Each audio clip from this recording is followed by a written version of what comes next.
much. So, hello, small business community and large businesses.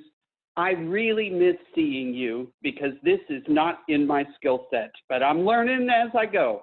So, with that being said, James pretty much has covered a great deal of what the Portland District does. So, I can speak fast, born and raised in the East. So I'm going to kind of go through here quickly because I want to get to what my agenda is relative to communicating with you.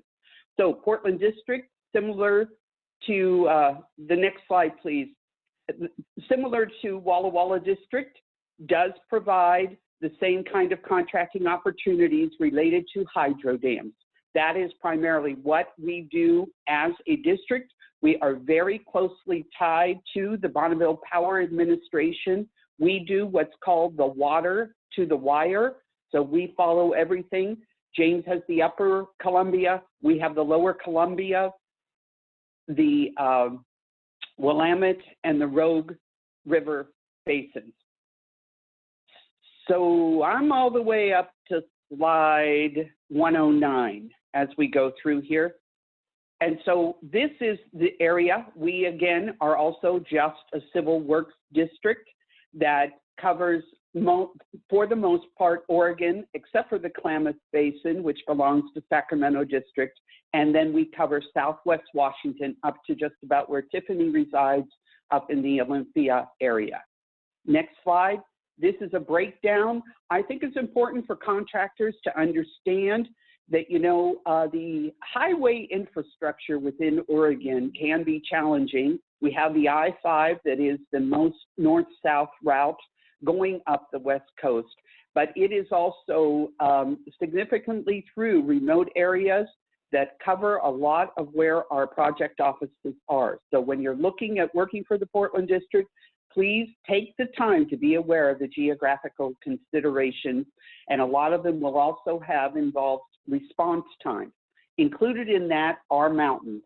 So the mountain ranges of the Cascade has an impact on our work and how we do work, and it is something to be familiar with.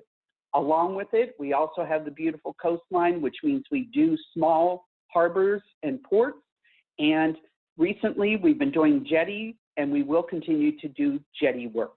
Next slide, and dredging. Of course, one of the key things here is, as James also alluded to, is the amount of commerce that travels across these particular rivers and the locks and dams that are in place that allow for it to be done. So when we do repairs, the risk mitigation is an imperative that we have to really assess in setting aside and looking for who can do the work for Portland District. Next slide, please. So this is our acquisition data broken down by NAICS codes. You have an idea of exactly what we do. We own 2 of the Corps' 4 dredges. Those dredges are aging is the word, and so they need a fair amount of ship repair. We have ongoing annual ship contracts and that are solicited, but the availability of dry dock makes it a challenge. So for most small businesses, you would be looking at a subcontractor opportunity. Next slide, please. This, I'm happy to say, is how things looked, and they haven't changed much.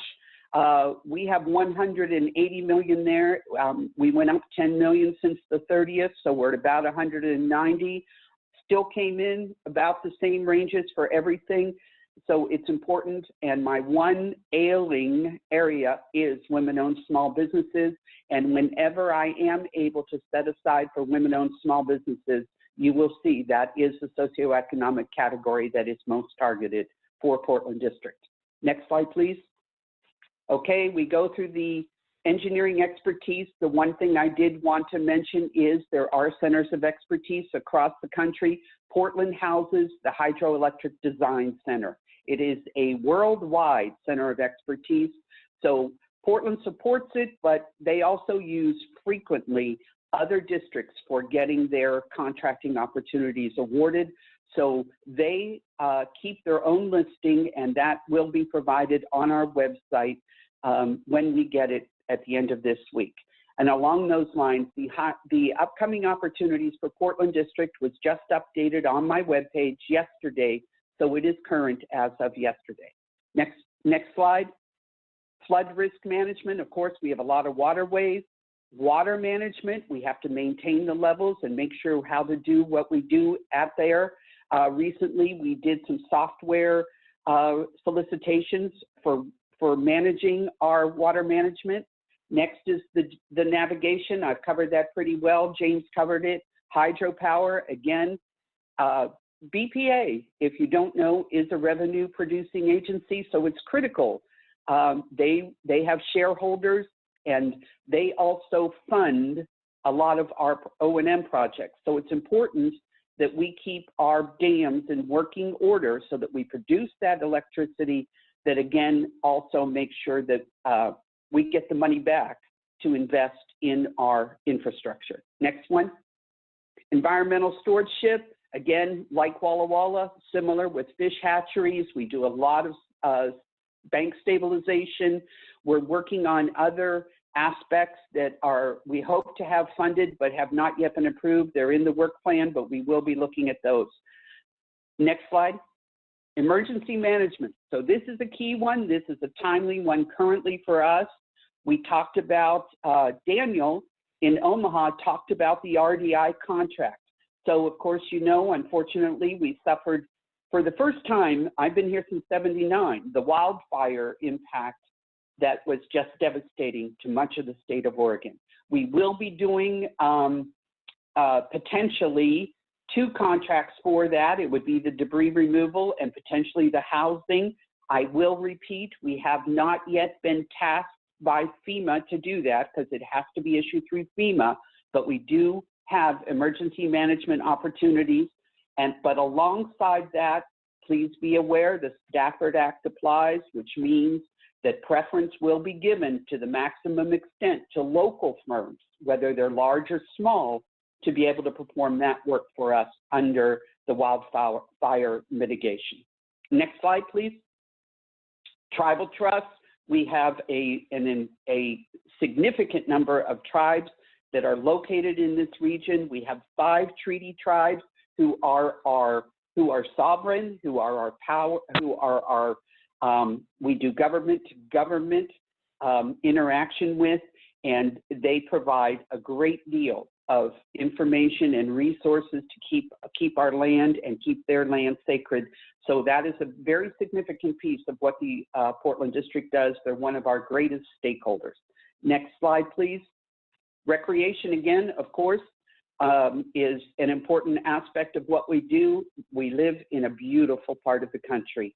So the ability to see and enjoy that, what we have out here is just a wonderful part of being part of the Portland District. Next slide, please. Tribal Trust, I'm done. Next. Recreation, done. Next.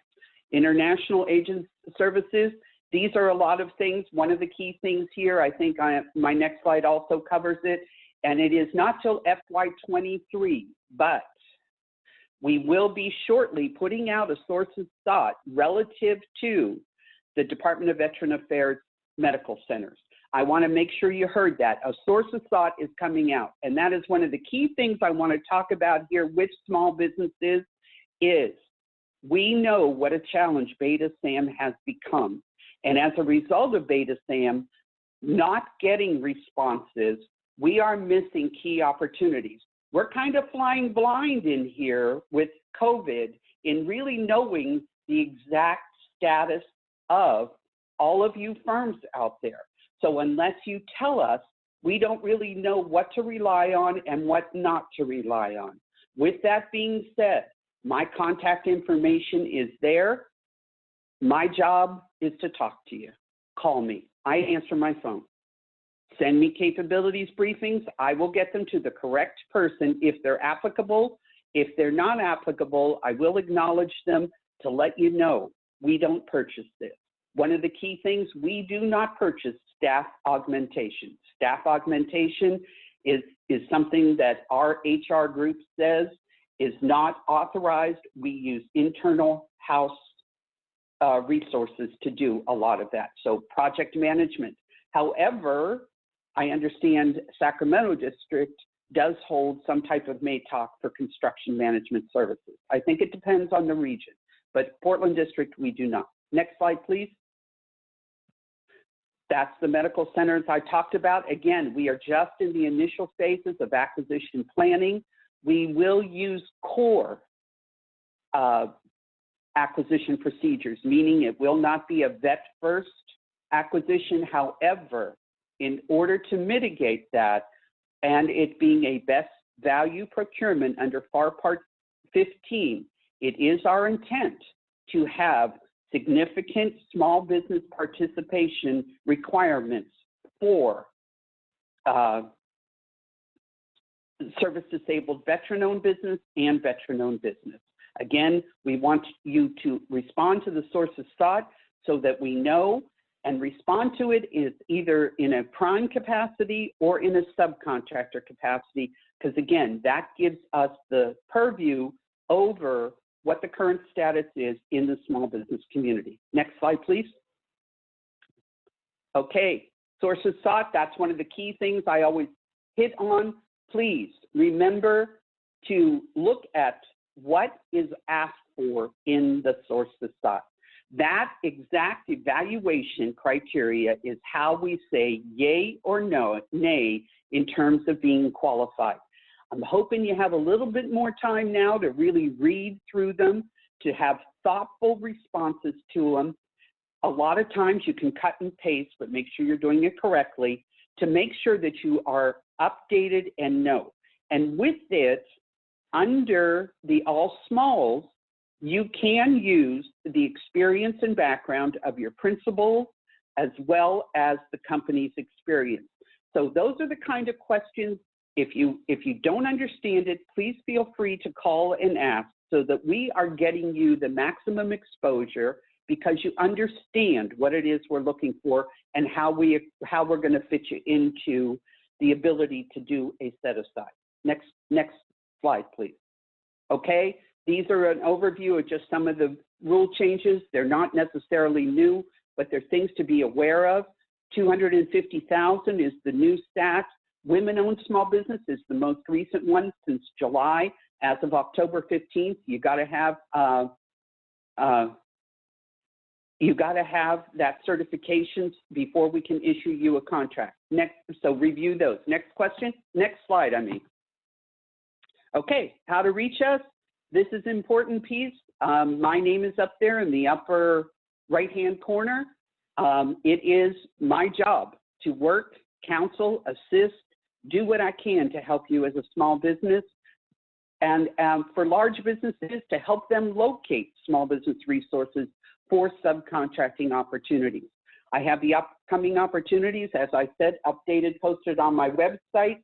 Portland will be holding a virtual Industry Day on October 20th. It will be via YouTube.